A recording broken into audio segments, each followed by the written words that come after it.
ఇప్పటివరకు ఇచ్చిన లెక్క తేల్చండి. మోనన్న నేను విన్నాను మీరు అడిగిన 2 ప్రశ్నలు. మీరు చెవులు చాటలు చేసుకోండి కొద్దిగా, ఎందుకంటే చెవులు చాటలు చేసుకుంటే నేను మాట్లాడేటి మీకు వెళ్తాయి, మళ్ళీ డిస్టర్బెన్స్ వద్దు. మీరు పెద్దలను నేను ఏమంటున్నా, చెవులు చాటలు గణేష్ లెక్క చేసుకోండి అని చెప్తున్నా, ఎందుకంటే లెక్కలు చాలా పెద్ద బడ్జెట్ లెక్కలు కదా. నేనేమంటున్నా మీరు చెప్పినంత సేపు నేను రెస్పెక్ట్ ఇచ్చి విన్నాను. కాంగ్రెస్ పార్టీ బడ్జెట్, వృద్ధ కాంగ్రెస్ ఎట్లా ఇస్తుందంటే బడ్జెట్ అలొకేషన్స్, నేను కొంత మిమ్మల్ని హ్యూమర్ అంటే చాలా ఇష్టమైన నాయకులు వచ్చారు కాంగ్రెస్కి వెళ్ళి, ఈ టీనేజర్ కి క్రెడిట్ కార్డ్ ఇస్తాం చూడండి, రీపేమెంట్ అనే వాడికి ప్రొసీజరే తెలియదు. ఆ బాబు చేతిలో క్రెడిట్ కార్డ్ పెట్టినట్టుగా కాంగ్రెస్ బడ్జెట్లు ఉండేటి.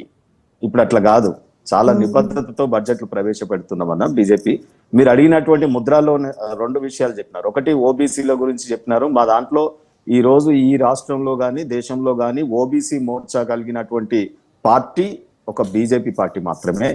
ఓబీసీలు సమాన స్థాయిలో మా మెంబర్షిప్, పార్టీ జనరల్ మెంబర్షిప్ ఎంత ఉంటుందో ఓబీసీ మెంబర్షిప్ కూడా సమాన స్థాయిలో ఉంటది.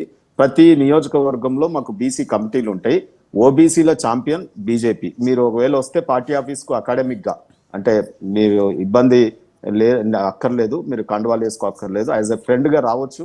బీజేపీ ఆఫీస్ లో మా ఓబీసీ మోర్చా గదులు కానీ అక్కడ జరిగే యాక్టివిటీస్ కానీ అవన్నీ మీకు ఒకసారి చూపించి ఒక కాలేజీకి పోయినట్టుగా మీకు ఎక్స్ప్లెయిన్ చేసి మళ్ళీ మనం ఛాయ్ తాపించి పంపిస్తాను. రెండోది ఏంటంటే, మీరు ముద్రా లోన్ గురించి అన్నారు. ఒక ఇండివిజువల్ గ్రీవెన్స్, మోహన్ అన్న ఎక్కడో ఇబ్బంది పడ్డట్టుండు, ఆ బ్యాంకర్ మీద ఆధారపడి ఉండొచ్చు, లేకపోతే మీ డాక్యుమెంట్స్ మీద ఆధారపడి ఉండొచ్చు, ఇండివిజువల్ కాదు. ఓవరాల్ భారతదేశంలో ఇప్పటి వరకు 40.82 కోట్ల ముద్ర లోన్స్ అంతమందికి ఇచ్చినాము.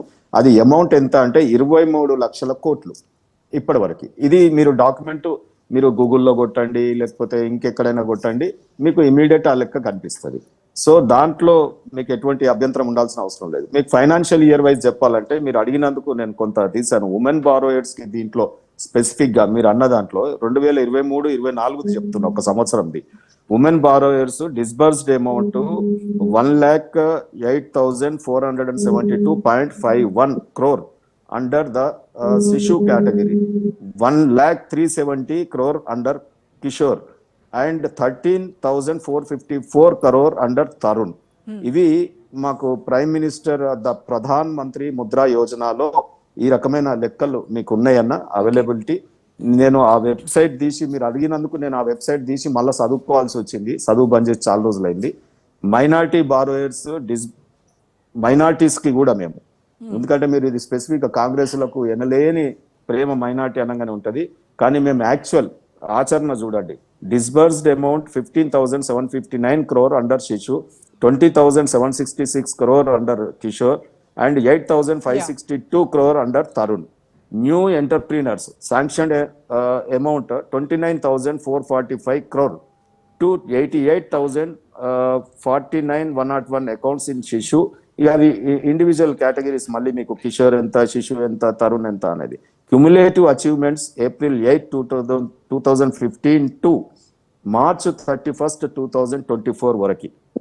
Unique borrowers sanction 44,891 crore.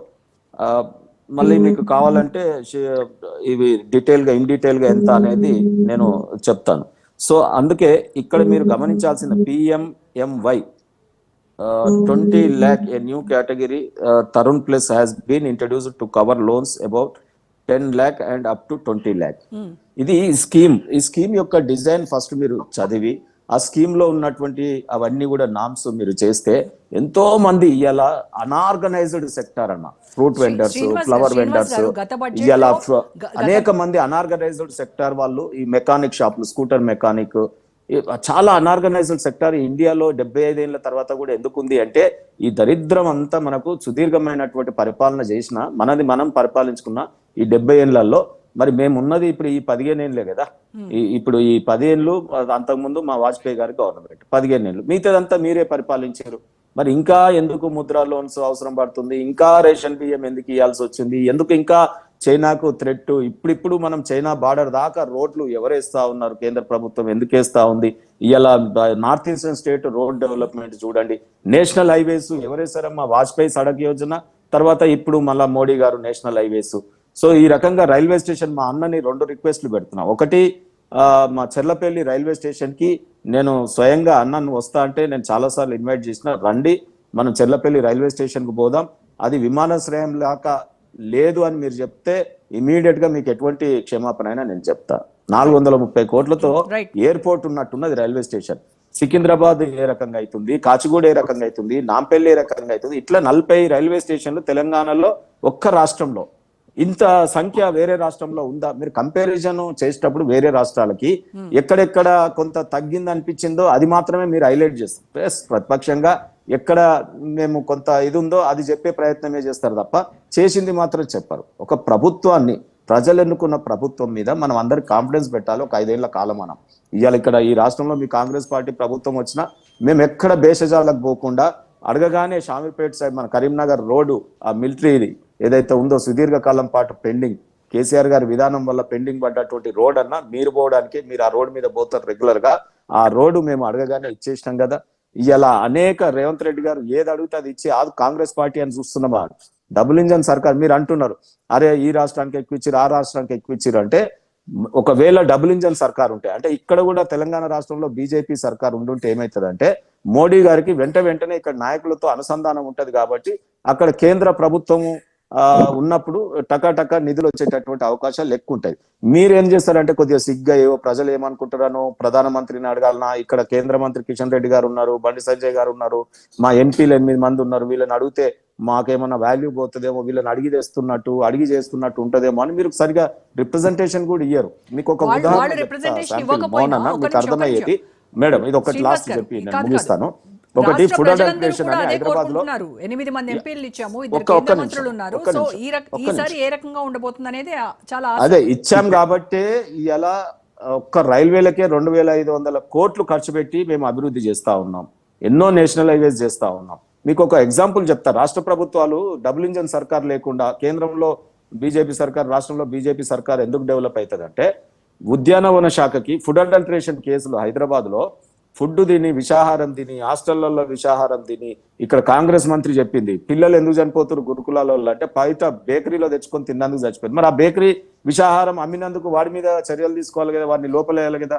So food adulteration గురించి గతంలో 10 ఏళ్ల గవర్నమెంట్ లో కేసీఆర్ గారి టైంలో మేము 85 కోట్లు కేంద్ర ప్రభుత్వం ఇచ్చి కూడా వీళ్ళు ఒక 10-14 కోట్లు ఇయ్యక అది ఆ స్కీము పోయింది. ఇప్పుడు మన పూనాకి, మైసూర్కి, ఇక్కడ నాచారం ప్రైవేట్ ఒక ఫుడ్ అడల్టరేషన్ ల్యాబ్ కి పంపించాల్సి వస్తుంది. సో ఇది విధానాలు ఇట్లున్నాయి రాష్ట్ర ప్రభుత్వ విధానాలు. గతంలో కేసీఆర్ గారు అయితే అసలు ఢిల్లీకే బయటైనా కాదు. ఇప్పుడున్న మంత్రి ఇప్పుడున్న రేవంత్ రెడ్డి గారు కొద్దిగా కొన్నిసార్లు పోయి అడిగినందుకు మేము హెల్ప్ చేస్తా ఉన్నాం. ఇవాళ ఈ రాష్ట్రానికి మేమన్నా కాంగ్రెస్ ఉందని చెప్పి మేము చేయకుండా ఉంటున్నామా? ఇవాళ ఒక్కటే మీరు గుర్తుపెట్టుకోండి, దేశం ప్రపంచ పటంలో 3వ ఆర్థిక శక్తిగా ఎదుగుతున్న మాట వాస్తవమా కాదా? వేరే దేశాల మీడియా కూడా రాస్తా ఉంది కదా. ఇలా మోడీ గారు విశ్వవిఖ్యాత గురువు ఊకనే అవుతాడా? ఈ దేశానికి వాల్యూ తీసుకొస్తున్నాయి కదా. మిలిటరీలో మనం ఎప్పుడైనా ఎక్స్పోర్ట్ ఉందా మీ టైంలో? ఈ రోజు ఆయుధాలు ఇవాళ మనము ఇండోనేషియా కంట్రీకి ఇస్తా ఉన్నాం, పెద్ద దేశాలకు ఇస్తా ఉన్నాం. మనం రేపు రాబోయే కాలంలో స్పేస్ వాక్ చేయబోతా ఉన్నాం. సో ఇవన్నీ ఊరికనే అవుతున్నాయా? దేశానికి, కేంద్ర ప్రభుత్వానికి ఎన్ని ఉంటాయి చెప్పండి మిలిటరీలో? ఇలా మనము కాశ్మీర్ లో ఎంత హైయెస్ట్, వరల్డ్ లోనే హైయెస్ట్ రైల్వే బ్రిడ్జ్, ఇవాళ రైల్వేస్ వందే భారత్ రైళ్లు, అసలు కేంద్రంలో ఏమేం సబ్జెక్ట్ ఉందో సబ్జెక్ట్ అంతా డెవలప్ చేస్తూనే మళ్ళీ రాష్ట్రాలకు అబ్బిలో ఊబిలో మీరు జీతాలు ఇవ్వలేని పరిస్థితి ఉంటే ఆదుకొని ఇవాళ జీతాలు ఇచ్చేటట్టు చేస్తా ఉన్నాం. ప్రపంచంలో 3వ ఆర్థిక శక్తిగా నిలబడతామని అంటున్నారు, కానీ మరి మన దేశ జీడిపి కనుక చూస్తే అది అత్యంత కనిష్టానికి పడిపోతున్నటువంటి పరిస్థితి. మేడం ఇప్పుడు అంకెల గారడి, లెక్కల గారడి సరే, బడ్జెట్ మొత్తం ప్రవేశపెట్టిన తర్వాత ఎంత జీడిపి ఏంది అనేది మాట్లాడదాం. మన ప్రభుత్వం యొక్క విధానం ఏ రకంగా ఉంది? ప్రపంచ దేశాల్లో ఈ రోజు భారతదేశం బంగారు నిల్వలమ్మా. ఈ రోజు భారతదేశంలో ఒక 5 దేశాల దగ్గరనే బంగారు నిల్వలు ఉన్నాయి. ఇవాళ అమెరికా లాంటి దేశంలో ఒక 8,000 టన్నులు నిల్వలు ఉన్నాయి. మనం అంతా లండన్ కి కుదోబెట్టినాం. కాంగ్రెస్ పార్టీ హయాంలో మొత్తం బంగారాన్ని లండన్ బ్యాంక్ లో కుదోబెట్టడం. లండన్ లోనే ఎందుకు పెడతారంటే ఓన్లీ న్యూయార్క్, లండన్ లోనే అటువంటి ఫెసిలిటీ ఉంది.